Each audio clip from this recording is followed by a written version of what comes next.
المنار المنار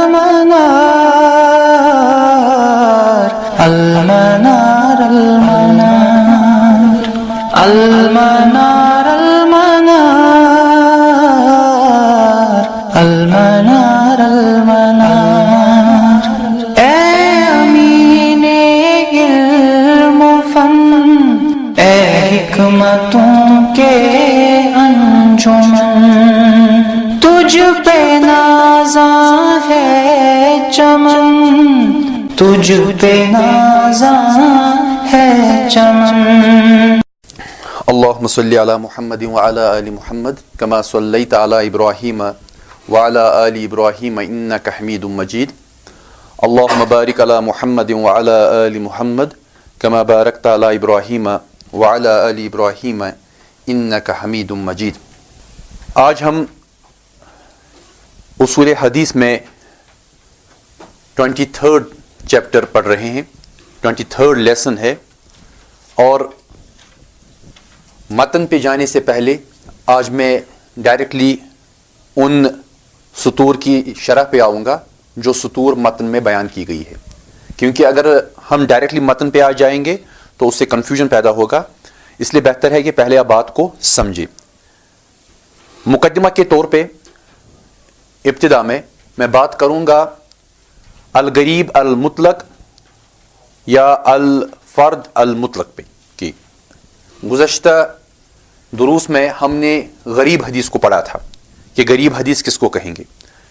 ہم نے کہا تھا کہ غریب حدیث وہ حدیث ہے جس کے کسی بھی طبقے میں ایک ہی راوی ہو، اگرچہ باقی طبقوں میں راویوں کی تعداد زیادہ بھی ہو لیکن اعتبار کم تعداد کا کیا جاتا ہے۔ جس حدیث کے کسی طبقے میں راویوں کی تعداد صرف ایک ہو، یعنی ایک اکیلا راوی اس حدیث کو بیان کرتا ہو اس دور میں، یعنی راوی منفرد ہو اس حدیث کو بیان کرنے میں، تو ایسی حدیث کو ہم غریب کہیں گے۔ غریب کی دو قسمیں ہیں، پہلی قسم جو ہے وہ الغریب المطلق، یا اسی کا ایک اور نام ہے الفرد المطلق۔ تو یہ دو نام کہ ایبسلیوٹ غریب کس کو کہیں گے آپ، ایبسلیوٹ منفرد حدیث کس کو کہیں گے آپ، تو ہوا ما کانت الغرابۃ فی اصل سندہ، یہ وہ حدیث ہے جس میں غرابت سند کے اس کے سند کے اصل میں ہو۔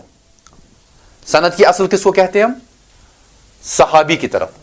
جب صحابی کی طرف غرابت ہو، جب صحابی کی طرف راوی اکیلا ہو، تو ایسی حدیث کو ہم الغریب المطلق کہتے ہیں۔ کیوں ایبسلیوٹ غریب کیوں کہیں گے اس کو؟ کیونکہ جب صحابی اکیلا ہو تو پھر صحابی کے بعد تابعین، تبع تابعین یا دوسرے روات میں اگر راویوں کی تعداد کثیر بھی ہو تو وہ فائدہ مند نہیں ہے، کیونکہ اصل سند جو ہے، سند کی ابتدا جو ہے، جہاں سے سند شروع ہوتی ہے، پہلا راوی جو رسول اللہ صلی اللہ علیہ وسلم سے سنتا ہے یا ان کے بارے میں بیان کرتا ہے، وہ راوی ہی اصل میں غریب ہے، وہ راوی ہی اکیلا ہے۔ تو مانا جائے گا کہ اس کے بعد اگر راویوں کی تعداد زیادہ بھی ہو تو ان سب کو مانا جائے گا کہ انہوں نے کس سے سنا ہے؟ اسی ایک راوی سے جو صحابہ کے درجے میں ہے۔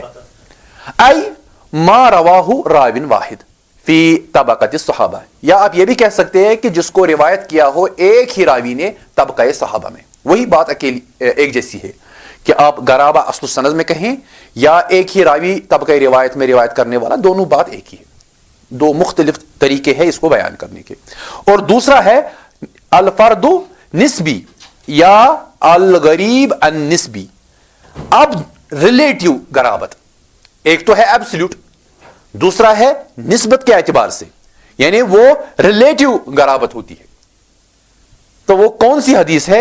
ہوا ما کانت الغرابۃ فی اثناء السند، یہ وہ ہے جس میں غرابت سند کے دوران پیدا ہو جائے، ابتدائی سند میں نہیں، اصل سند میں نہیں، بلکہ یہ غرابت سند کے دوران، سند کی ابتدا کے بعد آ جائے۔ فی من بعد صحابی، اس راوی میں جو صحابی کے بعد ہو۔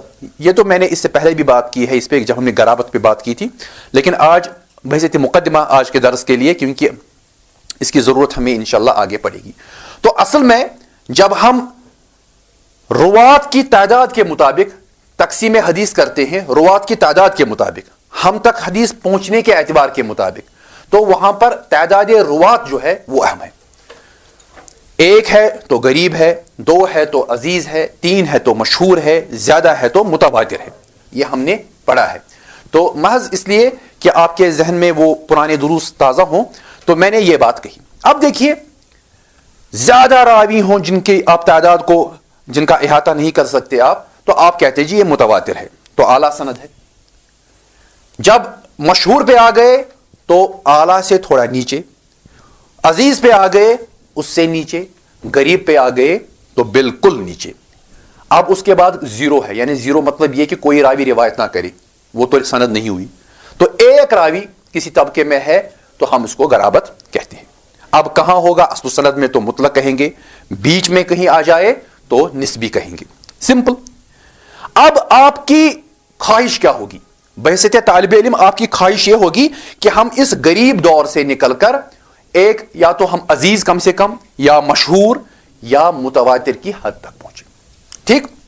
تو یہ ایک تمنا رہے گی ایک طالب علم کو کہ ہم اس سند کا معیار، اس حدیث کا معیار بڑھاتے چلیں. تو اس کے لیے لازم ہے کہ آپ کوشش کریں. تو وہ کوشش جو ہے وہ الاعتبار کہلاتی ہے. الاعتبار، اعتبار کہ آپ اس غرابت سے نکلنا چاہتے ہیں، آپ اس تفرد سے نکلنا چاہتے ہیں. تو نکلنے کے لیے آپ ایک پروسیس چلاتے ہیں جس کو آپ الاعتبار کے نام سے جانتے ہیں. الاعتبار اعتبارہ سے نکلا ہے تو اس کا مصدر ہے اعتبارہ یعتبر الاعتبار. تو مصدر ہے اس کا النظر فی الامور، معاملات میں سٹڈی کرنا. نظر کہتے ہیں سٹڈی کو. آپ تحقیق کریں، آپ دیکھیں، آپ ڈھونڈیں، تتبع کریں، تتبع سے کام لیں. تو النظر فی الامور لیعرف بها شیء آخر من جنسها، تاکہ جانی جائے اس تحقیق کے ذریعے، اس سٹڈی کے ذریعے کیا چیز جانی جائے؟ دوسری چیز، لیکن اسی کی جنس میں. یہ لغت کے اعتبار سے آپ جب اعتبار کی بات کریں گے تو ایک ریسرچ، ایک سٹڈی، اس لیے تاکہ آپ دوسری چیز کو لائیں، دوسری چیز کو دیکھیں، دوسری چیز کو پہچانیں اس جنس میں سے جو جنس آلریڈی آپ کے زیر نظر ہو. مثلا آپ حدیث کے میدان میں ہے اور آپ نے اعتبار کا پروسیس سٹارٹ کیا، آپ نے ایک تحقیق کا کام شروع کیا، آپ نے ڈھونڈنا شروع کیا، تتبع شروع کیا. تو آپ کس چیز کو ڈھونڈیں گے کتابوں میں؟ کہیں آپ قصے کہانیوں کو تو نہیں ڈھونڈیں گے، آپ کسی دوسری چیز، آپ میتھمیٹکس کے اصول کو تو نہیں ڈھونڈیں گے، آپ فن حدیث میں ہی دوسری سند کو ڈھونڈیں گے. تو یہ جنس ہے اس کی. ایک فن، اس کی جنس میں سے ڈھونڈنا، اس پروسیس کو آپ کیا کہتے ہیں کہ یہ اعتبار ہے. ڈھونڈ کیا رہے ہیں آپ؟ اس کے موافق، اس کے مشابہ، اس کی موافقت میں اس کے ہو بہو کوئی دوسری چیز. تو وہی پروسیس آپ چلا رہے ہیں تاکہ آپ اس غرابت سے باہر آ جائیں. اصطلاحی طور پر اب اس کو آپ کس طرح ڈیفائن کریں گے؟ ہوا تتبع ترک حدیث. یہ تتبع ہے. تتبع کہتے ہیں کسی چیز کے پیچھے پڑنا. تحقیق میں آپ کسی کے پیچھے پڑتے ہیں، کسی کا آپ گاڑی میں پیچھا کرتے ہیں، یعنی آپ کسی چیز کے پیچھے اس کو سٹڈی کر رہے ہیں. ہوا تتبع، آپ اس کے بالکل سٹڈی میں ہیں. کس چیز کی سٹڈی میں؟ ترک حدیث، حدیث کے ترک کے تتبع میں. طریق کہتے ہیں راستے کو، سند کو. ترک اس کی جمع آتی ہے، یعنی حدیث کی اسناد کے تتبع میں آپ پڑھتے ہیں. تو یہ تتبع ہے ترک حدیث کا. آپ کے سامنے ایک حدیث ہے، اس کی ایک سند ہے، اب آپ اس کی دوسری اسناد کو ڈھونڈ رہے ہیں، ان کا تتبع کر رہے ہیں. بروایتہ راو واحد، انفرد بروایتہ راو واحد لیعرف هل شارکہ فی روایتہ غیرہ ام لا. بات سمجھیے. ہوا تتبع ترک حدیث، یہ تتبع ہے ترک حدیث کا، حدیث کی اسناد، مختلف اسناد کا. انفرد بروایتہ راو واحد، جس کی روایت کرنے میں ایک راوی اکیلا ہو. آپ کو بظاہر یہ نظر آ رہا ہے کہ یہ راوی اکیلا ہے اس کی روایت میں. لیعرف، آپ کیوں کر رہے ہیں؟ لیعرف، تاکہ آپ پہچانیں، آپ جانیں هل شارکہ فی روایتہ غیرہ، کیا مشارکت کی ہے اس کی روایت میں کسی دوسرے نے، ام لا، یا نہیں. تو دونوں صورتیں ہو سکتی ہے. آپ کا تتبع آپ کو دوسری چیز تک پہنچا سکتا ہے جو اس کی جنس میں ہے. اور یا آپ کا تتبع آپ کو اس چیز پر مطمئن کرے گا کہ اس کی کوئی دوسری سند نہیں. دونوں صورتیں ہیں. تو اعتبار جو ہے یہ اعتبار کوئی قسم نہیں ہے حدیث کی, جیسا کہ ابن حجر نے اس کو بیان کیا ہے. تو وہاں پر انسان کو مغالطہ ہوتا ہے کہ شاید کوئی قسم ہے, جس طرح شاہد ہے, جس طرح تابع ہے, لیکن یہ کوئی قسم نہیں, بلکہ یہ ایک پروسیس ہے, یہ ایک عمل ہے, یہ ایک کاوش ہے ایک محقق کی, ایک طالب علم کی, کہ وہ اس سند کا دوسرا دیکھیں کہ وہ اس سند کا کوئی دوسرا ساتھی ہے ان طرق کے میدان میں. تو اصطلاحاً اس کی تعریف یہ ہے. جب آپ اس پروسیس کو چلاتے, اب یہ تتبع کس طرح ہوگا؟ یہ تو ممکن نہیں کہ آج کے دور میں آپ جائیں گے پھر صحابہ کو ڈھونڈیں گے یا ان روات یا ان شیوخ کو ڈھونڈیں گے, بلکہ یہ تو کتابوں کے ذریعے سے ہوتا ہے. آپ کتابوں کو دیکھیں گے آپ, اور اصلاً یہ کتابوں کے ذریعے بھی نہیں ہوتا, یہ مخطوطات کے ذریعے ہوتا ہے, مینuscripts. کیونکہ کتابیں ہمارے پاس ہیں وہ تو آسان ہے, اب آپ کے سامنے ہے, لیکن جب آپ جائیں گے اس فیلڈ میں تو آپ کو وہ چیزیں دیکھنی ہیں جن تک عام لوگوں کی رسائی نہیں ہوتی, وہ اکثر ہمارے مخطوطات ہوتے ہیں. تو مخطوطات میں آپ دیکھیں گے کہیں کہیں دوسری سند تو نہیں ہے. تو اس پروسیس کو ایک عالم ہی ہاتھ میں لے سکتا ہے, کوئی عام شخص اس میدان میں نہیں جا سکتا. تو یہ تتبع ہے. اب اس سے حاصل کیا ہوگا؟ اس سے دو صورتیں حاصل ہو سکتی ہے, یا تو متابع حاصل ہو سکتی ہے یا شاہد حاصل ہو سکتا ہے. تو یہ دو حاصل ہونے والی چیزیں ہیں, یا تو المتابع یا الشاہد. تو اگر ہم متابع پہ آئیں گے کہ متابع کس کو کہیں گے, تو المتابع کے لیے دوسرا نام ہم استعمال کرتے ہیں التابع. بھی محدثین دونوں استعمال کرتے ہیں, المتابع کہیں یا التابع کہیں. اس میں فاعل ہے, ہوا اسم فاعل من تابع. تابع سے اس میں فاعل ہے بمعنی وافق, کہ موافقت کرنا. ایک شخص ہے, یہ کسی کام میں ایک خاص سٹائل رکھتا ہے, دوسرا شخص اس کی موافقت کرے گا, بالکل وہی سٹائل اختیار کرے گا, تو ہم کہیں گے کہ یہ تابع ہو گیا پہلے والے شخص کے.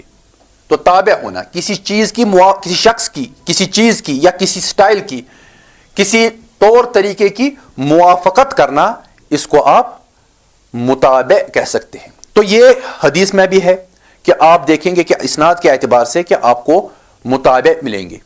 تو کس طرح؟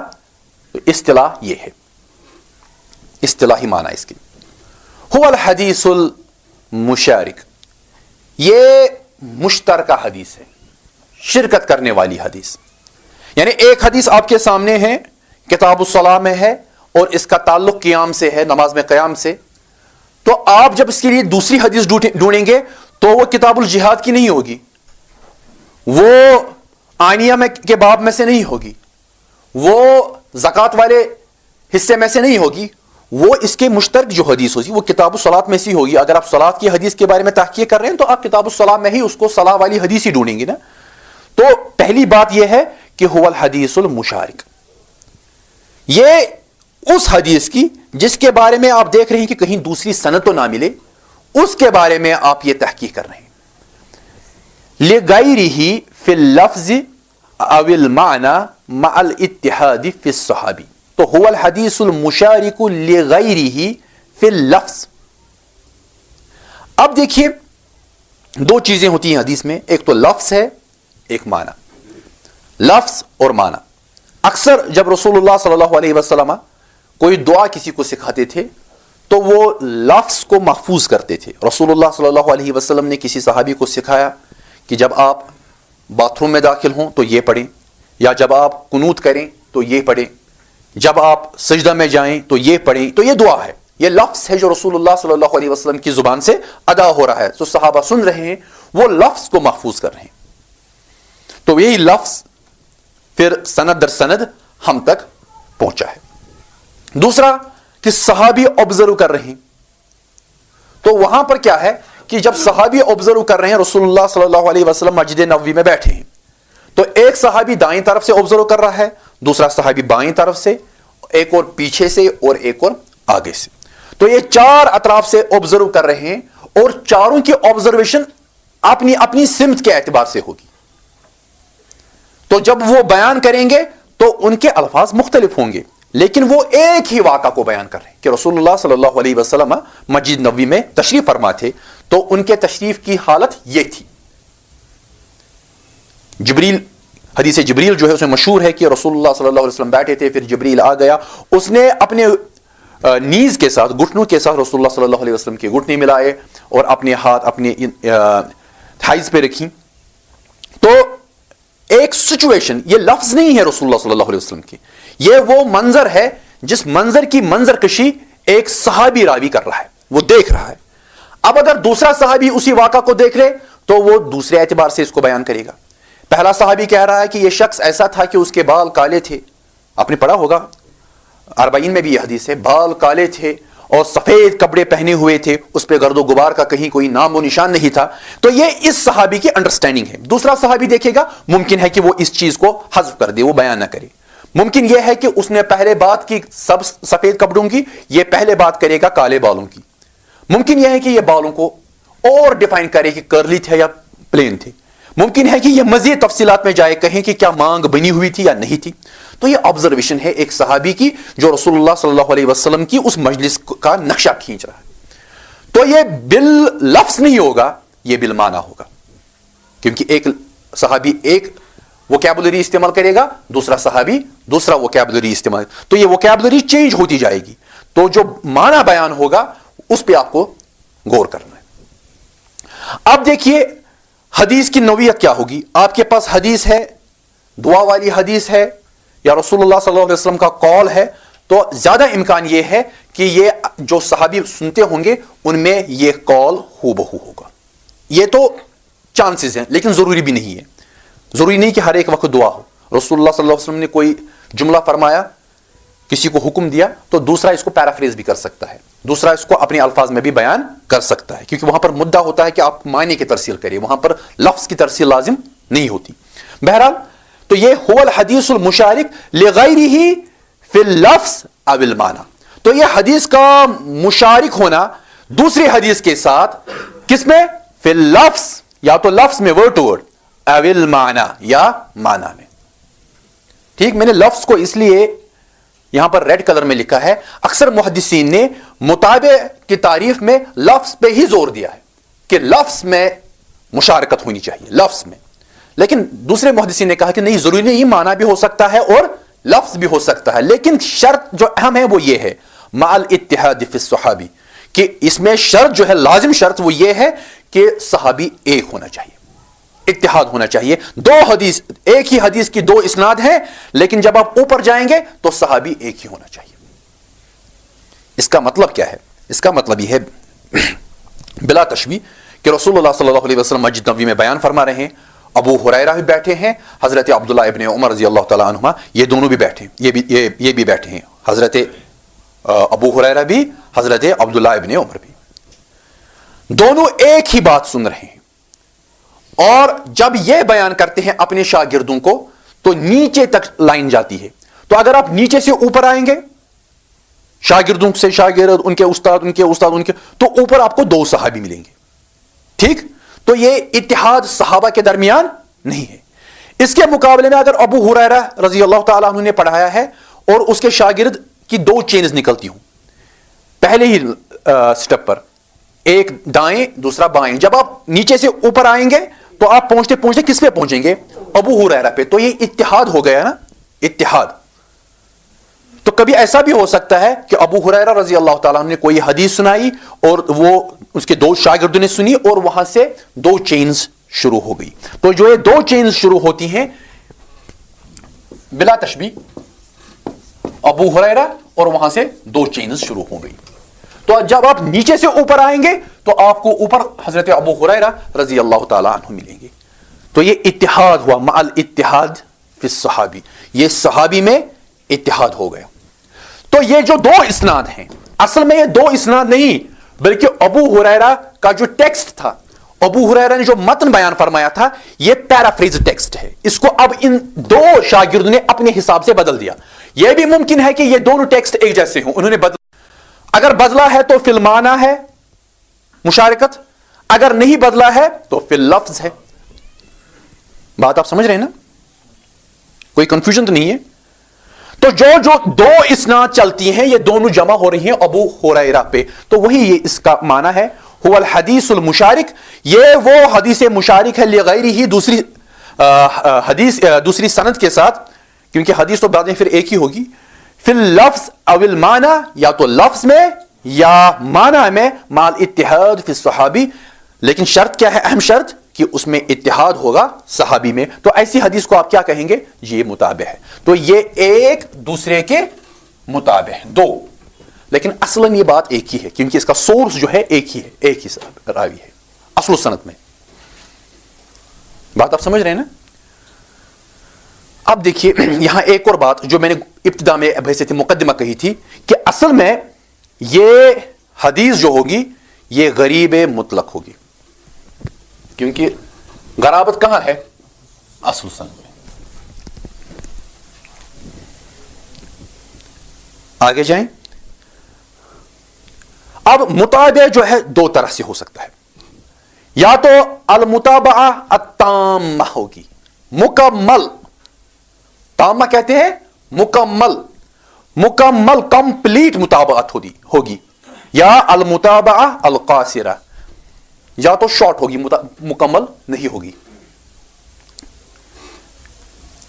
یا مکمل ہوگی یا مکمل نہیں ہوگی، کمپلیٹ اینڈ انکمپلیٹ مطابعت۔ پہلے ہم تامہ کو لیں گے، المتابعہ التامہ، مکمل مطابعت کس کو کہیں گے آپ؟ زیادہ تو نہیں ہو رہا ہے، هو الحدیث المشارک لغیرہ فی اللفظ او المعنی مع الاتحاد فی الصحابی، یہاں دیکھ لیجئے، مع الاتحاد فی الصحابی مع کون المشارکہ من اول السند، یہ مشارکہ اوپر سے نیچے تک ہوگی، کوئی چینج نہیں کہیں، دو اسناد اوپر سے نیچے تک کوئی چینج نہیں، یعنی جب اول السند یعنی جو ابتدائی سند ہے جب وہاں پر ایک ہی راوی ہے تو یہ بالکل اوپر سے نیچے تک اب یہ مشارکت سیم ہوگی، کہیں پر کسی جگہ ٹیکسٹ میں کوئی چینج نہیں آئے گی، تو اس کو آپ کہیں گے کہ یہ مطابعت تامہ ہے، ٹھیک؟ جو بخاری کی سند ہوگی امام بخاری کی، وہی سند امام شافعی کے یہاں بھی تھی، تو مکمل کوئی چینج نہیں، ہو بہو۔ لیکن دوسرا معاملہ اب اپوزٹ سے آپ اس کو خوبصورت انداز میں سمجھیں گے، پہلے آپ اس کو دوبارہ دیکھ لیجئے، هو الحدیث المشارک لغیرہ فی اللفظ او المعنی مع الاتحاد فی الصحابی مع کون المشارکت من اول السند، اس چیز کے ساتھ کہ مشارکت سند کی اولیت سے ہوئی، یعنی ابتدا سے، ابو ہریرہ رضی اللہ عنہ جو میں نے یہاں پر گزارش کی۔ اب دیکھیے اس کا اپوزٹ کیا ہے، اس سے بات واضح ہوگی، المتابعہ القاصرہ هو الحدیث المشارک لغیرہ فی اللفظ او المعنی، وہاں تک تو معاملہ بالکل سیم ہے کہ یہ وہی حدیث مشارک ہے دوسرے کے ساتھ لفظ اور معنی میں، لیکن کیا ہے، مع عدم کون المشارکہ من اول السند، یہاں پر اول سند سے مشارکت نہیں ہوگی بلکہ مشارکت بیچ میں سے سند کی ہوگی، بیچ میں سے۔ تو اس کا مطلب کیا ہے؟ اس کا مطلب یہ ہے کہ سند اتحاد تو کرے گی لیکن یہ اتحاد اول السند میں نہیں ہوگا، صحابی کے طبقے پر نہیں ہوگا، بلکہ کسی راوی کے شیخ کی سطح پر ہوگا۔ میں سمجھاؤں گا، یہ ابو ہریرہ ہیں، ان کے شاگرد ہیں، ٹھیک، تلمیذ، پھر ان کے شاگرد ہے، ٹھیک، پھر ان کے شاگرد ہے، پھر ان کے شاگرد ہیں، یہ اس طرح سلسلہ نیچے تک جائے گا نا، تو یہ اصل میں شاگرد شیخ، شاگرد شیخ، شاگرد شیخ، اسی طرح ہے نا۔ تو اصل میں مطابقت جہاں ہوگی وہ یہاں پر نہیں ہوگی، وہ بیچ میں کہیں ہوگی، یہاں پر اس شیخ پر۔ یعنی جب امام شافعی سے سند شروع ہوئی تو امام بخاری تک پہنچتے پہنچتے تو اب دیکھیں گے کہ امام شافعی کی سند پر، امام شافعی کے نقطے پر مشارکت ممکن نہیں ہے کیونکہ ان کے بعد امام بخاری آ گئے، تو امام شافعی کا جو شاگرد ہوگا وہ امام بخاری کا استاد ہوگا، تو یہ موافقت کہاں ہوگی؟ امام شافعی کے شاگرد اور امام بخاری کے استاد پر، شیخ پر۔ بات آپ سمجھ رہے ہیں نا؟ تو یہ موافقت جو ہے یہ اول السند سے نہیں ہوگی، اب یہ بیچ میں سے ہوگی. اس لیے یہ کہہ رہے ہیں کہ مع عدم کون المشارکہ من اول السند. اس کا یہ عدم جو ہے اس پہ آپ غور کیجئے کہ یہ مشارکت جو ہوگی یہ ابتدائے سند سے نہیں، اول السند سے نہیں، بلکہ یہ اول السند کے بغیر. تو اس کا مطلب کیا ہے؟ فی اثناء السند، سند کے دوران یہ مشارکت ہوگی. بات کلیئر؟ کوئی کنفیوژن تو نہیں ہے؟ یا بالفاظ دیگر میں مختصر یہ کہہ دوں کہ جو تابع ہوتے ہیں، تابع جو ہے یا تو اول السند سے نیچے تک، یا ضروری نہیں کہ اول السند سے نیچے تک، وہ بیچ میں سے بھی ہو سکتے ہیں. یہاں تک کلیئر؟ واپس جائیں گے. ہم نے اعتبار کی بات کی کہ اعتبار ایک پروسیس ہے جس کے ذریعے سے آپ اصل میں تفرد کو ختم کرنا چاہتے ہیں، انفراد کو ختم کرنا چاہتے ہیں، جس میں راوی منفرد بیان کرتا ہے، اور آپ یہ تلاشنے نکلتے ہیں، یہ ڈھونڈنے نکلتے ہیں کہ کہیں کوئی دوسری سند تو نہیں. آپ کی تلاش کو ہم اعتبار کہیں گے کہ آپ نے جو تلاش شروع کی یہ اصل میں اعتبار ہے. ٹھیک؟ تو آپ آگے جائیے تو اعتبار جو ہے اس کا حاصل کیا ہے؟ ما حاصل. اس سے آپ کیا حاصل کرتے ہیں؟ اس سے آپ دو چیزیں حاصل کر سکتے ہیں، یا تو آپ متابع ڈھونڈیں گے یا شاہد ڈھونڈیں گے. فی الحال ہم نے شاہد کو چھوڑ دیا، ہم متابع پہ آ چکے ہیں. تو متابع کس کو کہیں گے ہم؟ تو متابع اصل میں آپ کہتے ہیں کہ هو الحدیث المشارک لغیرہ فی اللفظ او المعنی مع الاتحاد فی الصحابی، کہ صحابی کی سطح پر اتحاد ہونا چاہیے. اب اس میں دو قسمیں ہیں کہ ایک تو متابع تامہ ہے اور دوسرا متابع قاصرہ. اب جو متابع تامہ میں نے کہا کہ اس میں اول السند یعنی صحابی کے ہی سطح سے ہوتا ہے، لیکن جو ملتی ہے، دو سندیں جو ملتی ہیں وہ ایک صحابی پہ ملتی ہے، ایک یا تو یہ معنی کے لحاظ سے ہوں گی یا لفظ کے لحاظ سے، دونوں صورتیں ممکن ہیں. ٹھیک؟ اب اس سے ہم ڈیویشن لیں گے کہ کہیں جگہ کسی جگہ ایسا ہوتا ہے کہ صحابی کی سطح پر ملاپ نہیں ہوتا، یہ بیچ میں شیخ سے ہوتا ہے. تو اس کو ہم نے کہا کہ اصل میں یہ المتابع القاصرہ ہے. یہاں تک کلیئر؟ آگے جائیں. پھر شاہد کیا ہے؟ تو اگر آپ دیکھیں گے تو دو اسناد جو ہیں اب یہ اب پیرالل نہیں چلیں گی، یہ کراس کریں گی بیچ میں. ٹھیک؟ کراس، پھر جا کر یہ وہاں سے جمع ہوں گی کس پر؟ صحابی پر. یعنی میں اس طرح سمجھاؤں گا، ابو ہریرہ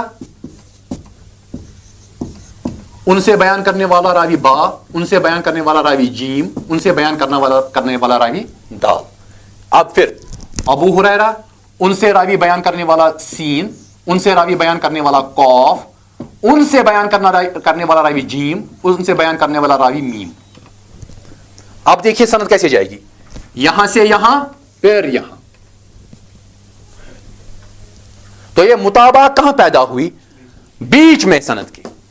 اب یہ یہاں سے بھی جا سکتا ہے اور یہاں سے بھی جا سکتا ہے. لیکن دوسری صورت یہ ہے کہ یہ بالکل ڈفرنٹ سٹرینڈ ہے اس سٹرینڈ سے، چینز ٹوٹلی مختلف ہے. تو وہاں پر کیا ہوگا؟ وہاں پر یہ کراس نہیں کرے گا بلکہ سیدھے جائے گا، ابو ہریرہ پہ جمع ہو جائے گا، سیدھے جائے گا تو ابو ہریرہ پہ جمع ہو جائے گا. ابھی ہم انشاءاللہ بعد میں اس کی ایگزامپل بھی دیکھیں گے. اب دیکھیے شاہد کیا ہے. شاہد وٹنس انگریزی میں ہم کہتے ہیں، اسم فاعل ہے شہادہ سے. شہادہ وٹنس جو آپ سمجھتے ہیں. اصطلاحی طور پر کیا ہے؟ هو الحدیث المشارک لغیرہ فی اللفظ او المعنی. یہ حدیث مشارک ہے دوسری حدیث سے کے لیے فی اللفظ او المعنی، یا تو لفظ میں یا معنی میں. اکثر کچھ محدثین نے زور دیا ہے کہ معنی میں ہونا چاہیے، لیکن اکثر محدثین کہتے ہیں کہ یہ لازم نہیں ہے. مع عدم الاتحاد فی الصحابی، کہ صحابی میں وہاں پر اتحاد نہیں ہوگا، صحابی دو ہوں گے. تو اس کا مطلب یہ ہے کہ یہ ایک میں اگر ابو ہریرہ ہے تو دوسرے میں حضرت عبداللہ ابن عمر. مثال کے طور پر آپ کسی بھی صحابی کو لے سکتے ہیں، اگر ایک میں حضرت ابو ہریرہ ہے تو دوسرے میں ابن عمر رضی اللہ تعالیٰ. اب ان کا سورس جو ہوگا وہ تو سیدنا محمد صلی اللہ علیہ وسلم ہی ہوں گے، بالکل. لیکن جب ہم سند کو دیکھیں گے تو دو اسناد جاتی ہیں سیدھے. جب ہم دونوں کو دیکھتے ہیں تو ہم ایک ہی صحابی پہ جمع نہیں ہوں گے، دو مختلف صحابہ ہے، اس لیے ہم دو مختلف صحابوں پر پہنچیں گے. هو الحدیث المشارک لغیرہ فی اللفظ او المعنی مع عدم الاتحاد فی الصحابی. مثلا آپ کے پاس ابو ہریرہ والی حدیث تھی اور آپ پہ یہ زون گزرا تھا کہ یہ جو حدیث ہے یہ حدیث الغریب المطلق ہے، ایبسولوٹ، اس کی کوئی دوسری سند نہیں ہے. تو اب آپ نے اعتبار کا پروسیس شروع کیا اور آپ پہنچے کہ آپ کو دوسری حدیث ملی اسی متن کی، ٹھیک. تو آپ نے دیکھا کہ اس کا اصل مختلف ہے. تو بالفاظ دیگر اصل و سند جب مختلف ہے، آپ یہ کہہ رہے ہیں کہ یہ دونوں شخص اس مجلس میں موجود تھے، دونوں صحابی. یا آپ یہ کہیں گے کہ رسول اللہ صلی اللہ علیہ وسلم نے یہ قول 2 بار فرمایا یا یہ عمل 2 بار فرمایا. تو ایک جگہ یہاں ان صحابہ نے دیکھا اور دوسری جگہ ان صحابہ نے دیکھا. کلیئر؟ تو آپ کی سند ابن عمر تک اور یہ سند ابو ہریرہ تک. تو آپ کو جو ملی دوسری سند یہ شہادت دے رہی ہے کہ رسول اللہ صلی اللہ علیہ وسلم نے یہ قول فرمایا تھا جو ابو ہریرہ نے سنا. تو آپ کہیں گے یہ شاہد مجھے مل گئی. تو پہلے تابع تھی، وہ فالو کر رہی تھی اسی صحابی کو. جب 2 سٹرینڈز یہاں سے ملی تو ایک دوسرے کو فالو کر رہی، کیونکہ اس کا اوریجن ایک تھا، یا وہ بیچ میں ایک دوسرے کو کراس کر رہی تھی، اصل میں اوریجن مل رہا تھا. یہاں یہ اوریجنز مختلف ہیں، سورسز جو ہیں وہ مختلف ہیں. بات کلیئر؟ سورسز مختلف ہے کیونکہ آپ کا سورس جو ہے جہاں سے سند انیشیٹ ہو رہی ہے، شروع ہو رہی ہے، وہ اصل میں کون سا ہے؟ صحابی. تو اسی لیے آپ نے کہا کہ یہ مع عدم الاتحاد فی الصحابی، صحابی میں اتحاد نہیں ہونا چاہیے. یہاں پر اب دیکھیے شاہد زیادہ مضبوط کر دے گا سند کو یا تابع زیادہ مضبوط کر دے گا؟ شاہد. کہ شاہد اب مختلف کیس ہے، مختلف سند ہے. تو آگے جائیے، مثال اس کی، حدثنا یحییٰ ابن بکیر، امام بخاری کے استاد ہے یحییٰ، مشہور استاد ہیں ان کے، یحییٰ ابن بکیر. وہ بیان کرتے اور امام بخاری بیان کرتے ہیں کہ ہم سے بیان کیا یحییٰ ابن بکیر نے، قال حدثنی، کہ مجھ سے بیان کیا، اللیث عن عقیل، لیث نے جو بیان کرتے ہیں حضرت عقیل کی بنیاد پر، اور وہ بیان کر رہے ہیں عن ابن شہاب، حضرت ابن شہاب کی بنیاد پر. قال اخبرنی، انہوں نے کہا کہ ہم کو خبر دی، سالم نے، ان ابن عمر رضی اللہ عنہما قال سمعت رسول اللہ، کہ حضرت عبداللہ ابن عمر رضی اللہ تعالیٰ عنہما بیان فرماتے ہیں کہ ہم نے رسول اللہ صلی اللہ علیہ وسلم سے سنا. یقول، وہ کہتے ہیں. یہاں تک کلیئر؟ اصل سند میں کون ہے؟ ابن عمر. ابن عمر حضرت عمر کے بیٹے. یقول، وہ کہتے تھے، اذا رأیتموہ فصوموا، جب تم اس کو دیکھو چاند کو تو روزہ رکھو. وَإِذَا رَأَيْتُمُوهُ فَأَفْطِرُوا، جب تم چاند کو دیکھو 29 دن مکمل ہونے کے بعد تو افطار کرو، یعنی روزہ رکھنا چھوڑ دو. فَإِنْ غُمَّ عَلَيْكُمْ، اب اگر آپ پر ابر چھا جائے، ابر بادل، فَقْدُرُوا لَهُ، تو آپ تخمینہ کر لو، اندازہ لگاؤ، تخمینہ کر لو کہ اگر 29 ہے تو 30 مکمل کر دو. تو وہی تو کرتے ہیں ہم. اس میں یہ نہیں ہے کہ چاند پیدا ہوا ہے کہ نہیں، ہلال پیدا ہوا کہ نہیں، وہ اس میں نہیں ہے. جیسا کہ اکثر ہمارے یہاں کنفیوژن ہے کہ جی فلاں جگہ دیکھا گیا تو ہم نے کیوں نہیں رکھا، فتح پور سکری میں دیکھا گیا تو یہاں ہم نے کیوں نہیں رکھا. اصل میں یہ ہے کہ کیا دکھائی دیا کہ نہیں. یہ رویت ہلال ہے، یہ تولید ہلال نہیں ہے. یہ نہیں کہ ہم یہاں سے مشینیں لگا کر آسمان میں جائیں گے اور پھر دیکھیں گے، نہیں. یہ اصل میں کھلی آنکھوں سے آپ کو دکھائی دیا کہ نہیں. اگر ابر چھا جائے اور ہلال پیدا بھی ہوا ہو تب بھی اس کو شمار نہیں کیا جائے گا. تو یہ ایک حدیث ہے جو امام بخاری نے بیان کی. اب دیکھیے متن کیا ہے، ہلال سے ریلیٹڈ، صوم اور افطار سے متعلق عبداللہ ابن عمر بیان کر رہے ہیں. اب آگے جائیے، اسی متن کی حدیث ہے امام مسلم کے ہاں. امام مسلم بیان کرے، حدثنا یحییٰ ابن یحییٰ، ہم سے بیان کیا یحییٰ ابن یحییٰ نے، قال اخبرنا انہوں نے کہا کہ ہم کو خبر دی ابراہیم ابن سعد نے انہوں نے بیان کیا ابن شہاب الزہری سے, انہوں نے بیان کیا سعید ابن المسیب سے, عن ابی ہریرہ, وہ بیان کرتے ہیں ابو ہریرہ سے.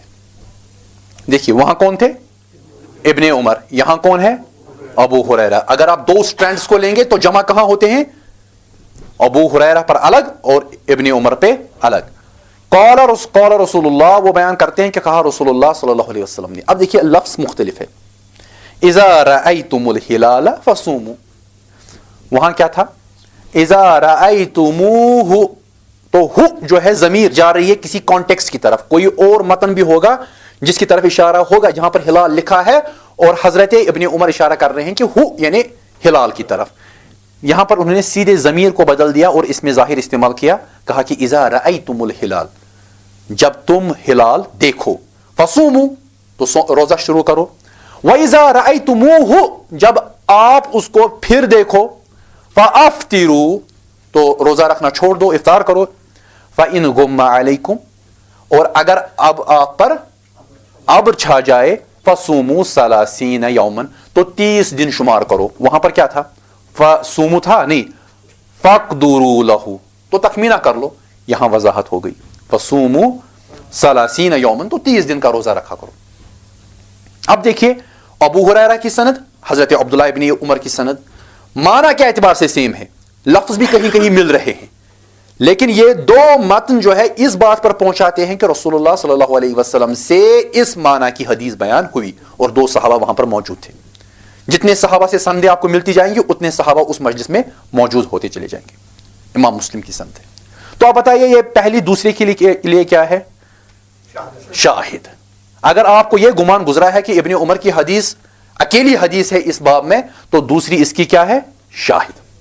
تو اب یہ شاہد کے درجے پہ آ گئی. تو صحابہ کے طبقے میں کتنے راوی ہوئے؟ 2. تو حدیث کس درجے میں چلی گئی؟ عزیز کے درجے میں.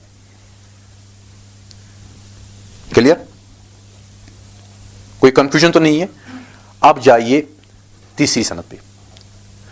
امام بخاری بیان کر رہے ہیں, قال حدثنا عبداللہ ابن مسلمہ, کہ ہم سے بیان کیا عبداللہ ابن مسلمہ نے, قال حدثنا مالک, وہ بیان کرتے ہیں کہ ہم سے بیان کیا مالک نے, ان عبداللہ, حضرت عبداللہ ابن دینار کی بنیاد پر, ان عبداللہ ابن عمر, تو وہ کس کی بنیاد پر بیان کر رہے ہیں؟ حضرت عبداللہ ابن عمر, پھر رضی اللہ تعالیٰ عنہ, پھر وہی بات پہنچی.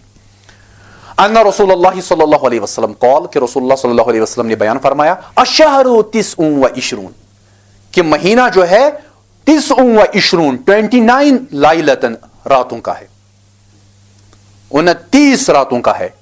فلا تصوموا, پس تم روزہ مت رکھو, حتی تروہ, جب تک نہ آپ اس کو دیکھو. کس کو؟ ہلال کو. فإن غم علیکم, اب اگر آپ پر 29ویں دن 29ویں شام آپ پر یہ ابر چھا جائے, فأکملوا العدہ 30, تو مکمل کرو, تکمیل کرو تعداد کی 30 تک. دیکھیے یہ متن کس کا ہے؟ عبداللہ ابن عمر. ذرا پہلا دیکھ لیجیے عبداللہ ابن عمر والا متن, تو الفاظ مختلف آ رہے ہیں. عبداللہ ابن عمر والا متن یہ, اور عبداللہ ابن عمر والا متن یہ, دونوں بخاری نے بیان کیے ہیں, لیکن مل کہاں رہے ہیں؟ عبداللہ ابن عمر پر. تو یہ ایک دوسرے کے لیے کیا ہے؟ تابع. تو یہ چینج کہاں ہوئی ہوگی؟ یہ عبداللہ ابن عمر کے شاگردوں نے یہ متن کی پیرافریزنگ کی ہوگی, ان کو آسان بنانے کی کوشش کی ہوگی. تو دوسری سند جو امام مسلم کی تھی وہ کیا ہے؟ وہ شاہد ہے, اور یہ پہلی اور تیسری کیا ہے؟ تابع ہے. بات آپ سمجھے؟ کلیئر؟ الفاظ کا فرق جو ہے وہ معنی واضح کرتا ہے. آپ کا تخمینہ لگانا دوسری سند سے واضح ہو گیا, کہ تخمینہ لگانا یعنی 30 مکمل کرنا.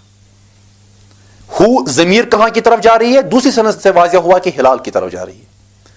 تو اصل میں یہ جو اعتبار کا پروسیس ہے, یہ صرف اب سند کے سٹیٹس کو اونچا نہیں کر رہا ہے, بلکہ ایک تو غرابت دور کر رہا ہے, ساتھ میں الفاظ کے معنی بتا رہا ہے, ساتھ میں اس چیز پہ بھی دلالت کرتا ہے کہ یقیناً رسول اللہ صلی اللہ علیہ وسلم کی طرف سے یہ بات بیان ہوئی تھی, اور وہاں پر یہ صحابی موجود تھے. بات کلیئر؟ وآخر دعوانا الحمدللہ.